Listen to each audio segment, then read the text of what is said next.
Good morning, my little children. Yes, today we will learn about the concept water. Yes, water, water. Okay, you know very well, all living things need water. सबको जीने के लिए पानी की आवश्यकता होती है ना? But क्या आपको मालूम है? Do you know how water comes to us?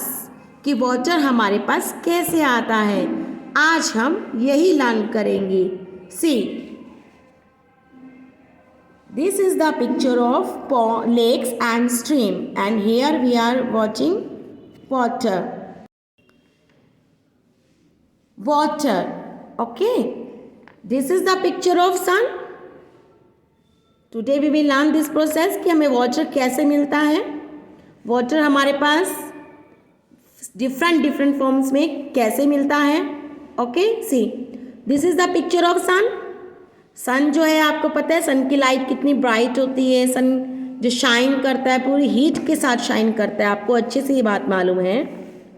तो जो सन की जो ब्राइटनेस होती है, सन की जो लाइट होती है वो इतनी हॉट होती है कि जैसे ही वो वाटर पे गिरती है, वाटर पर पड़ती है, तो वाटर जो होता है वो हीट होकर गर्म होकर इवेपोरेट होने लगता है.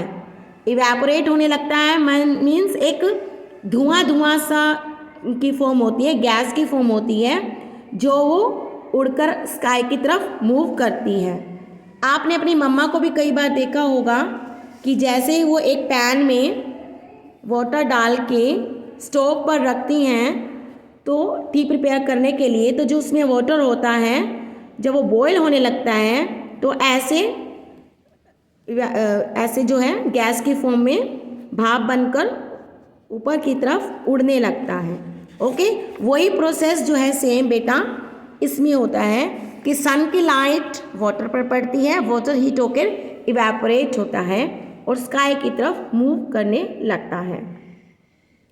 ओके, और जब ये वाटर जो है हीट होके इवेपोरेट होता है, इवेपोरेट होने के बाद ये क्या होता है, धीरे धीरे ठंडा होने लगता है और एक क्लाउड का फॉर्म ले लेता है ये यहाँ पर. और जो ये क्लाउड की फॉर्म लेने का प्रोसेस है, मीन्स ये जो वाटर वेपर है ये एक गैस की फॉर्म में है, एक धुएं की फॉर्म में है, और जब वो यहाँ पर कूल हो जाता है तो यहाँ पर एक क्लाउड का फॉर्म वो ले लेता है. ओके, और जब ये क्लाउड्स फॉर्म हो जाते हैं, कंप्लीट हो जाते हैं, तो उसके बाद स्मॉल ड्रॉप्स की फॉर्म में हमारे पास आता है. इसको हम बोलते हैं rain. What do we call these small drops? Rain. जो ये ड्रॉपलेट्स होती हैं ये हमारे पास आती हैं और हम इसे रेन बोलते हैं. अंडरस्टैंड? आपने देखा है ना कि ये जो माउंटेन्स हैं यहाँ पर भी बहुत सारी आइस हैं, और जैसे ही सन की हीट इन आइस पर पड़ती है तो वो मेल्ट होकर रिवर के थ्रू वाटर की फॉर्म में हमें मिलता है. अंडरस्टैंड?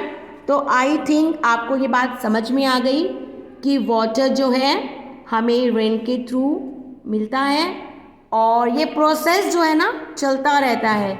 मीन्स रेन आई, रेन का वाटर कुछ पॉन्ड्स में फिल हो गया, आसपास गड्ढों में पिट्स में फिल हो गया. नेक्स्ट डे सन ब्राइट हुआ, सन की लाइट उस पर पड़ी और फिर वो वाटर हीट होकर फिर इवेपोरेट होकर स्काई में चला जाता है और फिर क्लाउड्स की फॉर्म में होने लगता है. तो आई थिंक बेटा आप सबको ये बात समझ में आ गई है कि वाटर जो है हमारे पास कैसे पहुंचता है. Watch this video again to understand this concept water. Okay, bye, take care.